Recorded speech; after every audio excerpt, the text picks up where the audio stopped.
Good afternoon everyone, Mr. Goodhall here. I'm going to be continuing with the Twits. Now last time Mrs. Twits was tied to a lot of balloons and she was going up and up and up. Who knows where she might have gone? The moon? Maybe a different planet? Who knows? Let's see where this series of events takes us. Mrs. Twit comes ballooning down. Mrs. Twit may have been ugly and she may have been beastly, but she was not stupid.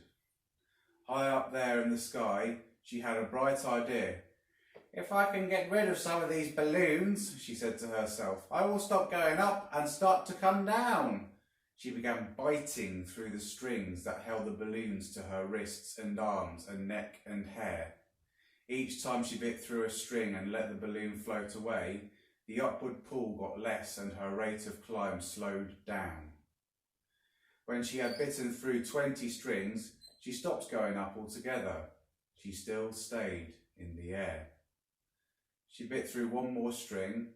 Very, very slowly, she began to float downwards. It was a calm day. There was no wind at all, and because of this, Mrs. Twit had gone absolutely straight up. She now began to come absolutely straight down. As she floated down gently, Mrs. Twit's petticoat billowed out like a parachute, showing her long dress. It was a grand sight on a glorious day, and thousands of birds came flying in from miles around to stare at this extraordinary old woman in the sky. Mr. Twit gets a horrid shock. Mr. Twit, who thought he had seen his ugly wife for the last time, was sitting in the garden celebrating with a mug of beer. Silently, Mrs. Twit came floating down, and when she was about the height of the house above Mr. Twit, she suddenly called out at the top of her voice, Here I come, you grisly old grunion, you rotten old turnip, you filthy old frumpet. Mr. Twit jumped as though he had been stung by a giant wasp. He dropped his beer. He looked up. He gaped. He gasped. He gurgled. A few choking sounds came out of his mouth. He said, Ah! Ouch! I'll get you for this, shouted Mrs. Twit. She was floating down right on top of him. She was purple with rage and slashing the air with her long walking stick, which she had somehow managed to hang on to all the time. I'll swish you to a swazzle, she shouted. I'll swash you to a swizzle. I'll nash you to a nozzle. I'll nosh you to a nazzle. And before Mr. Twit had time to run away, this bundle of balloons and petticoats and fiery fury landed right on top of him, lashing out with a stick and cracking him all over his body. The house, the tree, and the monkey cage. But that's enough of that.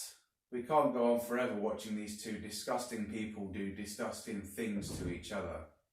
We must get ahead with the story. Here is a picture of what Mr. and Mrs. Twit's house and garden looks like. Some house. It looks like a prison, and not a window anywhere. Who wants windows? Mr. Twit had said when they were building it. Who wants every Tom, Dick and Harry peeping in to see what you're doing? It didn't occur to Mr. Twit that windows were meant mainly for looking out of, not for looking into. And what do you think of that ghastly garden? Mrs. Twit was the gardener. She was always very good at growing thistles and stinging nettles. I always grow plenty of spiky thistles and plenty of stinging nettles, she used to say. They keep nasty, nosy little children out. Near the house you can see Mr. Twit's work shed. To one side there is a big dead tree. It never has any leaves on it because it's dead. And not far from the tree you can see the monkey cage. There are about 4 monkeys in it. They belong to Mr. Twit. You will hear about them later. Thank you very much.